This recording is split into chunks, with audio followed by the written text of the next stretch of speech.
Europe 1 Soir. 19h, 21h. Mickaël Dorian. 20h14 de retour sur Europe 1, deuxième partie d'Europe 1 Soir en compagnie de mes chroniqueurs du soir, Nathan Dever, écrivain, philosophe, ravi de vous accueillir Nathan. Bonsoir à vous, bonsoir également à Raphaël Steinville, rédacteur en chef au JDD. Bonsoir Raphaël. Bonsoir Mickaël. Ravi de vous accueillir tous les deux et ravi d'accueillir notre invité ce soir, c'est Philippe Bilger. Bonsoir. Bonsoir Philippe, ancien juge d'instruction et magistrat honoraire. Philippe, vous publiez Me Too Much chez Héliopoles, c'est ça, Héliopole, pardon, ouvrage dans lequel vous vous interrogez sur les dérives du mouvement MeToo. On va y revenir dans un instant plus en détail, mon cher Philippe. Mais d'abord, j'aimerais qu'on évoque avec vous ces manifestations qui ont une nouvelle fois dégénéré en plein Paris lors des traditionnels rassemblements du 1er mai. Un 1er mai émaillé de nombreux affrontements dans les rues de Paris, mais surtout d'un spectacle assez déroutant, j'ai envie de dire, avec des drapeaux palestiniens plus nombreux que les drapeaux des syndicats qui ont presque totalement disparu cette année, et avec ces militants du Parti Socialiste qui ont dû être exfiltrés. On en parlait tout à l'heure. Le stand parisien du PS a été saccagé par des militants de l'ultra-gauche. Le député socialiste, notamment Jérôme Guedj, a été exfiltré. Comment est-ce que vous analysez ce genre de dérive, encore une fois, de l'ultra-gauche dans les rues de Paris aujourd'hui, mon cher Philippe? D'abord, je suis indigné par ce qui est arrivé une nouvelle fois à Jérôme Guedj, que je connais, que j'apprécie, et qui est un parfait honnête homme dans un monde politique qui ne brille pas par ça, clairement. Deuxième élément, j'ai été frappé, d'ailleurs l'un de vos journalistes l'a dit, par le contraste effrayant qui existait entre ce que vous venez de décrire et qui a existé à Paris et ce que j'ai entendu du meeting de Marine Le Pen avec Jordan Bardella, où on voyait une multitude de drapeaux français, des discours dont la forme était tout à fait, la forme, j'entends bien, exemplaire, et qui donnait l'impression de préoccupation fondamentale au sujet de la France et du destin des Français. Et quand on compare à ce qui se passe à Paris, il ne faut pas s'étonner si le Rassemblement national peut glisser sur une pente extrêmement facile pour lui dans la comparaison des situations et des postures. Et vous avez raison, on le disait encore tout à l'heure, le contraste. Vous l'avez dit, le contraste, c'est-à-dire on regardait les chaînes info, on voyait d'un côté les drapeaux palestiniens, la bordélisation dans les rues de Paris, et puis ce qui se passait avec les discours à Narbonne en faveur des travailleurs. C'est la fête des travailleurs le 1er mai, ne l'oublions pas, c'est la fête des travailleurs, et on a du mal à comprendre ce que vient faire le conflit israélo-palestinien au milieu de ces cortèges, Nathan Dever. Oui, alors la journée du 1er mai, elle est liée dans l'imaginaire français à au moins 3 célébrations différentes. Une célébration, je dirais, infrapolitique, qui est l'arrivée du printemps, et ça fait partie, la tradition du muguet, etc. Une tradition qui est liée au travail, à la célébration du travail et des travailleurs, et donc de tous les acquis sociaux, aussi bien à l'échelle française qu'à l'échelle internationale. Et une troisième forme de célébration qui avait été instaurée par Jean-Marie Le Pen en 88, si je ne me trompe pas, relative à Jeanne d'Arc, au patriotisme. Donc la journée du 1er mai est une journée qui, en soi, représente toutes les formes de clivage politique qui existent en France. Alors ce qui était intéressant aujourd'hui, c'est qu'on a vu, je crois, 2 choses. Premièrement, une gauche qui est aujourd'hui, sinon en déroute, du moins travaillée par comme vous le disiez, par des impensés et par des failles qu'elle n'arrive pas non seulement à régler, mais même à voir en face. Et donc, ce que Jérôme Guedj a subi après avoir subi il y a quelques jours l'exfiltration infamante qu'il avait déjà subi la semaine dernière, si ma mémoire est bonne, premièrement. Et deuxièmement, en face, un Rassemblement national qui veut se mettre dans une posture de conquête en jouant beaucoup sur la forme. Et je crois que dans les 2 cas, la politique française n'en sort pas vraiment gagnante. Parce que le culte d'une forme sans le fond, c'est le risque de la superficialité. Et le culte, de l'autre côté, d'une forme chaotique sur un fond radical, c'est une autre forme de danger. Ce qui se passe autour de Jérôme Guedj, il faut le dire, c'est affligeant. Plus qu'affligeant. J'allais y venir, Nathan Dever, clairement. C'est-à-dire qu'on a une personnalité de la gauche qui est exfiltrée pour sa religion, en fait, clairement. Oui, parce vous avez raison, mais je pense que à travers ce que subit depuis plusieurs semaines, plusieurs mois Jérôme Guedj, il faut aussi y voir, et je pense que c'était particulièrement prégnant aujourd'hui lors de ce 1er mai, cette tentation hégémonique de la gauche radicale qui finalement cherche à évacuer de ses rangs tous ceux qui pourraient être différents, en marge, ne pas correspondre au canon, au dogme édicté par Jean-Luc Mélenchon et ses lieutenants. Si l'on voit aujourd'hui des drapeaux palestiniens plutôt que des drapeaux français, c'est le prolongement finalement de cette campagne initiée pendant les européennes par LFI, avec Rima Hassan en nouvelle Marianne palestinienne, mais qui fait figure si vous voulez, de point de convergence des luttes de la gauche radicale. C'est leur Jeanne d'Arc. C'est un peu leur Jeanne d'Arc. Mais il y a de ça, et effectivement, moi j'ai l'impression, et c'est ce qui est le plus détestable et regrettable, c'est que une partie de la gauche, mis à part de timides condamnations et réactions offensées, se garde bien de condamner vertement ce qui est en train de se passer dans les rangs de la gauche radicale. Dans les rangs de LFI, de la gauche radicale. On va écouter justement la réaction de la députée du Parti socialiste, Emma Rafovitz, qui réagissait donc après l'agression tout à l'heure de Jérôme Guedj en marge de cette manifestation. Écoutez. Effectivement, petit à petit, certains militants qui se prétendent de la gauche, de l'extrême gauche, se sont mis à nous insulter d'abord de sales sionistes, de génocidaires, de traîtres. Ils ont insulté tous les socialistes qui étaient présents ici. Ils pointaient du doigt évidemment certains élus, certains camarades, mais aussi des militants, membres du service d'ordre. J'ai reçu un pétard à un moment sur le bras. Il y a plusieurs blessés. Moi, je pense à des camarades dont j'ai vu les plaies le sang couler. Il y a en effet, on a vu derrière nous un militant qui a été battu. Voilà la réaction donc d'Emma Rafovitz, députée PS, c'était sur BFM TV. Écoutez la réponse de Manon Aubry de la France Insoumise. Écoutez. La violence n'a jamais été notre méthode. Jamais. Et les sous-entendus plus ou moins voilés, et Emma va jusqu'à les dévoiler complètement. Vous avez des preuves? À quel moment la France Insoumise a appelé à la moindre violence? À quel moment la France Insoumise cautionne? Madame Aubry. Alors, la violence n'a jamais été notre méthode, nous dit Manon Aubry. Philippe Bilger, on a un peu l'impression... Ça ressemble un peu à du foutage de figure, Absolument. Alors, comme si en réalité la seule violence dont il fallait admettre la nocivité, c'est la violence physique. Mais tout au long de ce qui se passe, par exemple, à l'Assemblée nationale, en dehors de cette enceinte, dans le débat politique, il est clair, et pardon pour ils ont fait de la violence verbale leur outil politique, de toute façon. La violence est devenue chez eux un moyen de continuer la politique par des moyens odieux, c'est tout. Et on ne peut pas penser à des inadvertances, à des erreurs, à des impropriétés de langage. Il y a une stratégie de violence qui est destinée à montrer pour les citoyens abusés que seule cette violence-là doit avoir, comme le disait Raphaël, droit de cité dans le monde démocratique. Raphaël Steinville. Moi, je suis. Alors, pour prolonger ce que disait Philippe, il y a quelque chose qui est très étonnant et qu'il faut quand même malgré tout souligner, c'est que cette gauche, et notamment cette gauche démocrate, qui est aujourd'hui visée par cette gauche radicale et LFI, elle s'est accommodée pendant des années, malgré tout, de cette violence qui était peut-être moins voyante, mais qui était quand même présente dans le discours de Jean-Luc Mélenchon, de LFI. Et aujourd'hui, cette violence qu'ils ont finalement presque cautionnée pendant des années, elle se retourne contre eux.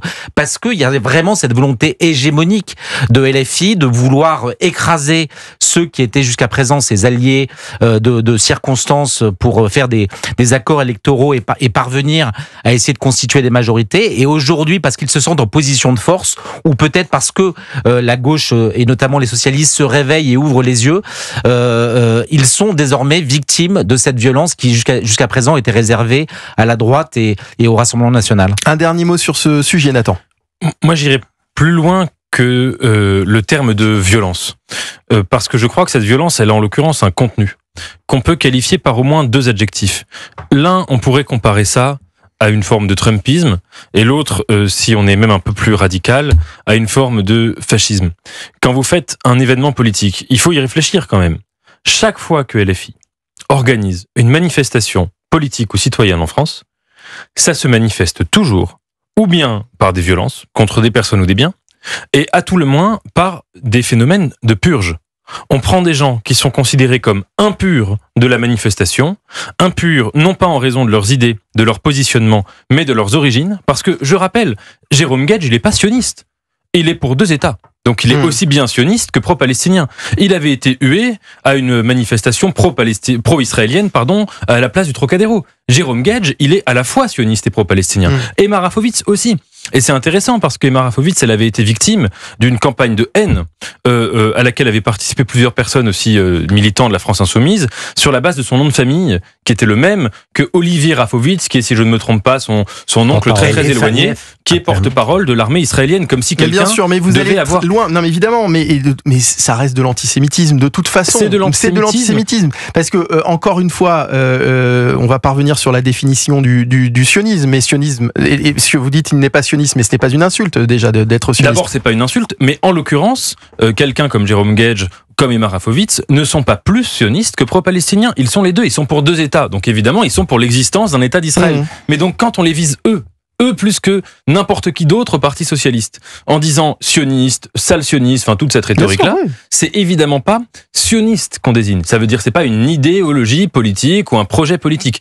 C'est une appartenance à des origines, à une appartenance, et en l'occurrence à une appartenance à l'être juif. Mais de façon plus générale, il y a non seulement une violence, mais cette volonté de purge, vraiment. Réfléchissons, il n'y a pas beaucoup de mouvements politiques qui pratiquent les purges à cette échelle-là quand ils organisent des manifestations. Et étonnamment, ce sont tous des mouvements qui relèvent, je dirais, du même bord de l'échiquier politique.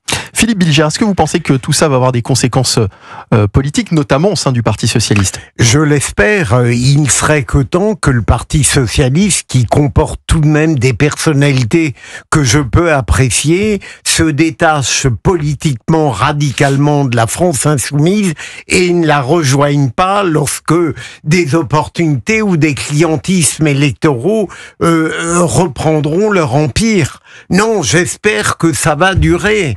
Et j'espère...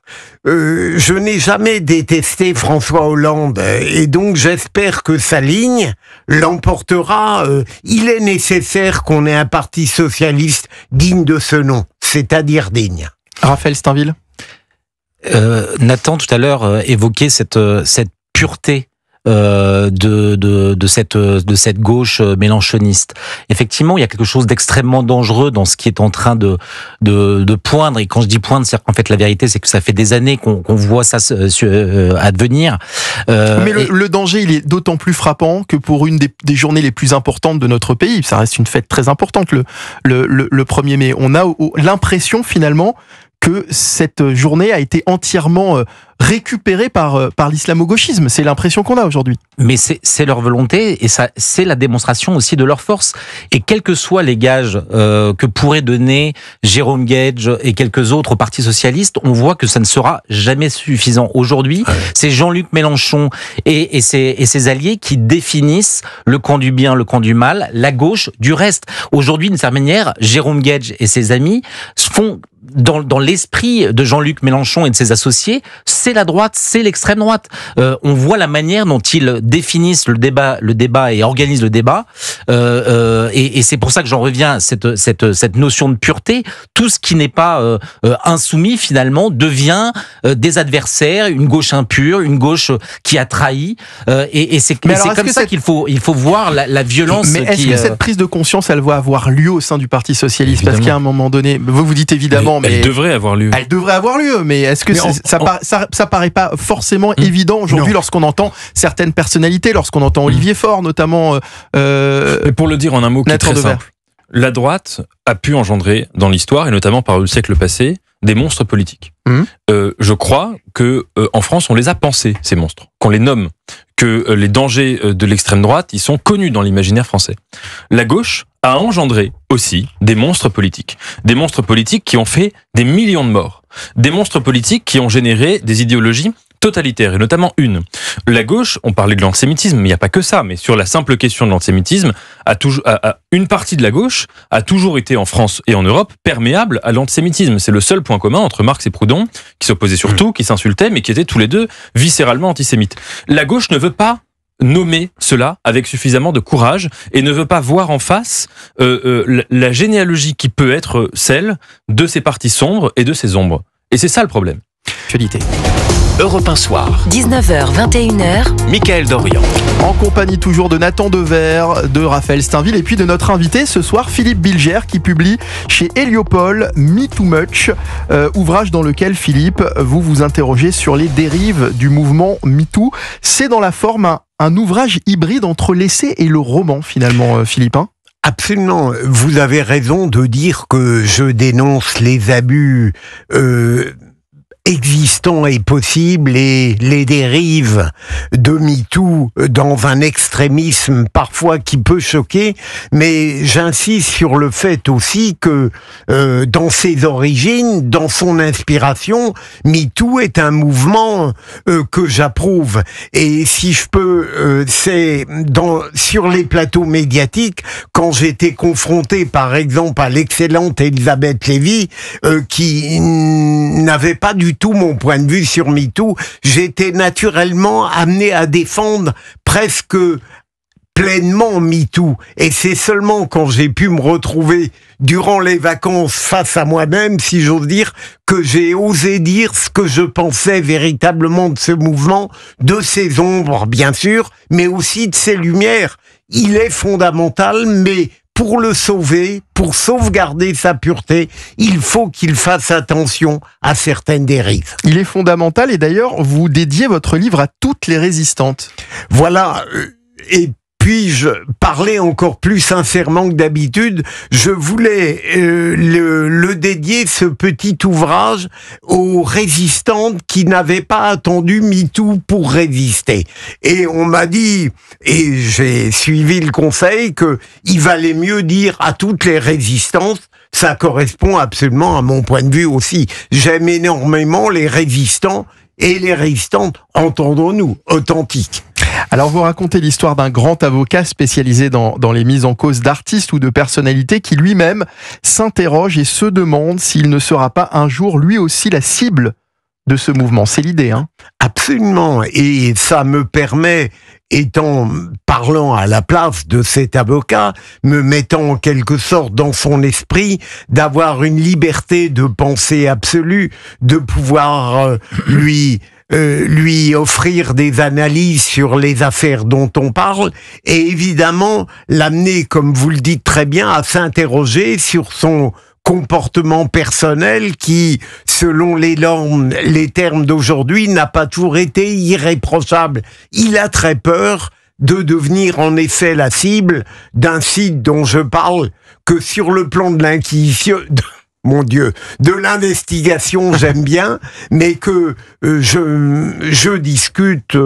je discute l'idéologie, c'est Mediapart. Et donc, il a très peur de cela, et à la fin, en effet, Mediapart le cible, mais il ne se laissera pas faire. Mais alors, le problème, c'est pour ça que je disais en introduction, que je parlais, Philippe, de romans ou d'essais, enfin, que je disais de forme hybride.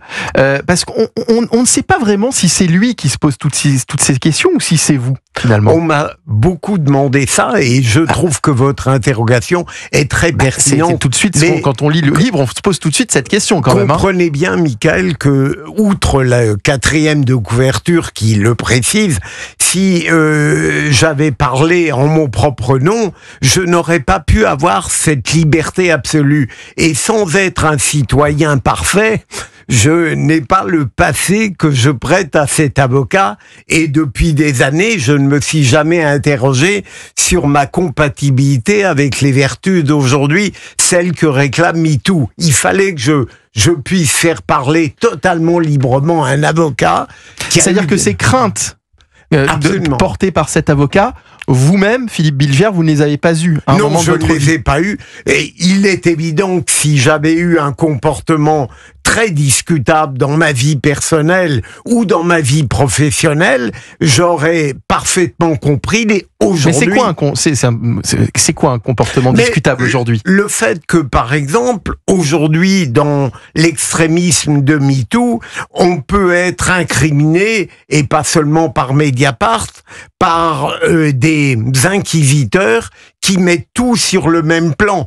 Par exemple, j'ai l'habitude, pour convaincre, de mettre ma main sur le bras d'une femme et tout simplement pour accompagner mon oralité. Il y a eu une affaire où le fait d'avoir touché le bras d'une femme a été considéré comme une agression sexuelle.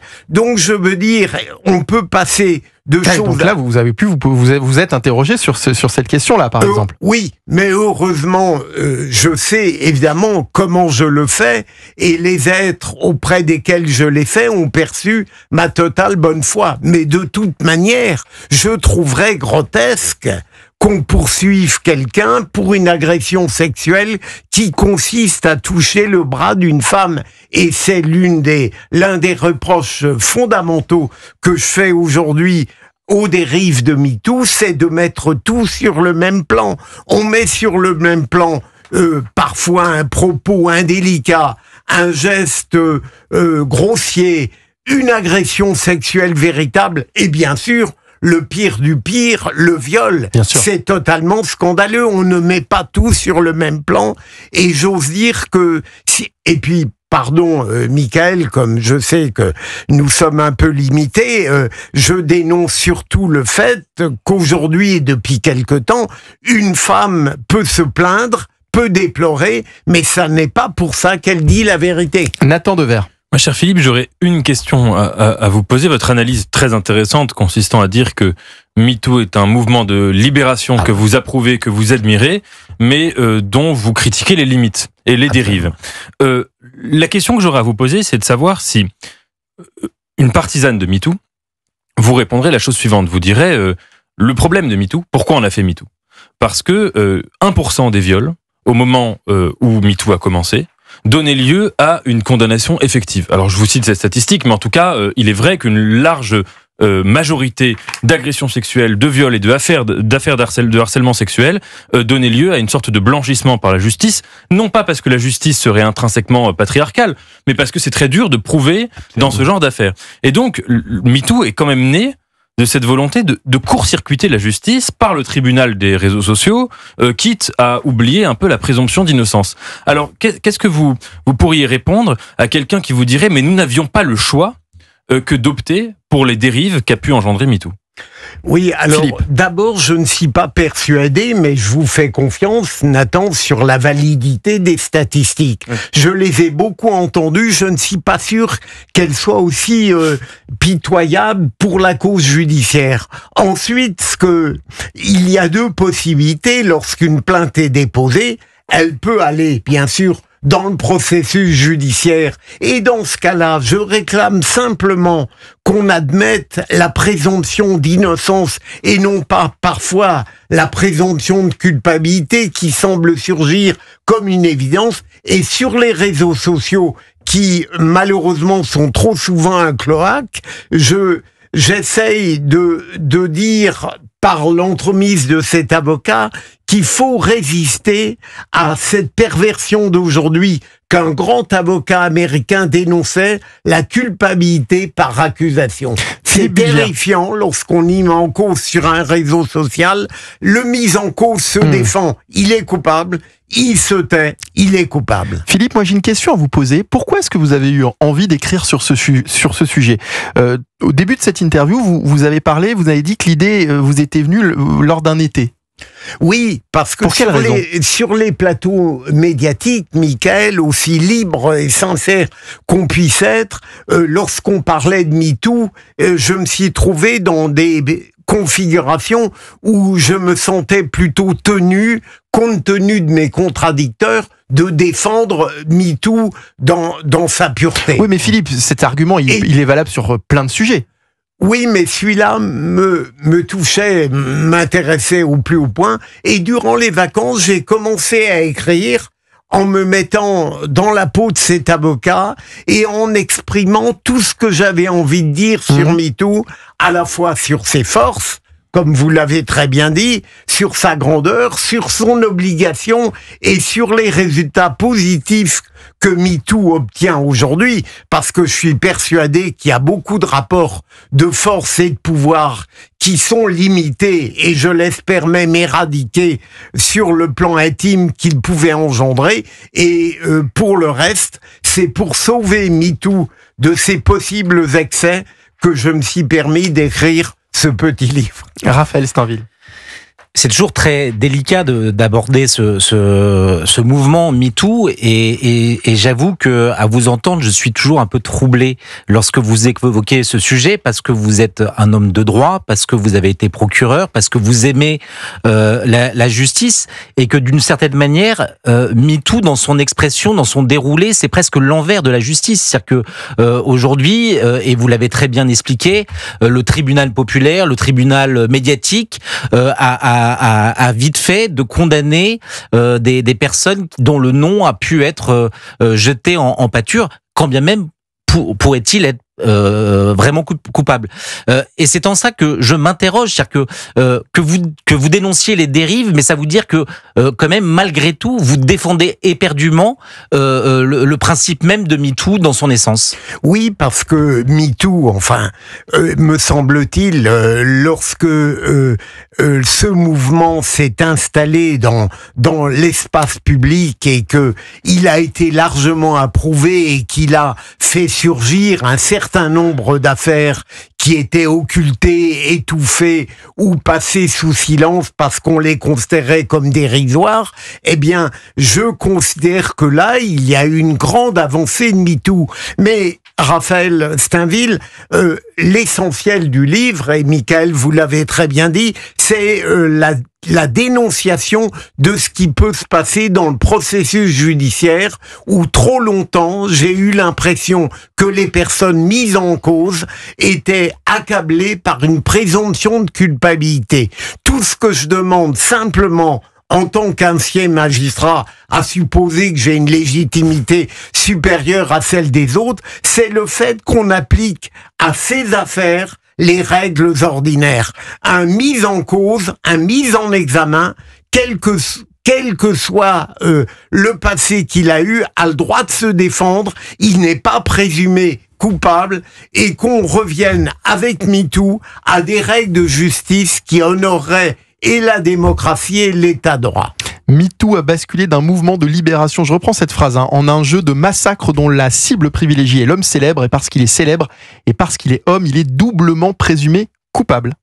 Oui, je pense que là, évidemment, cette phrase, Michael, force le trait. Je veux dire, mais j'ai des exemples dans la tête qui ne sont pas totalement contradictoires avec cette impression qu'une certaine catégorie d'hommes blancs, célèbres, médiatisés, acteurs, et qui ont été accablés d'une manière que je trouve choquante, comme s'ils avaient à payer d'une certaine manière la rançon de leur gloire. Me Too Much, c'est aux éditions Heliopol. Merci beaucoup Philippe Bilger d'avoir été notre invité ce soir. Il est 20h45, courte pause et le journal permanent, on va retrouver Rudy Sada dans un instant.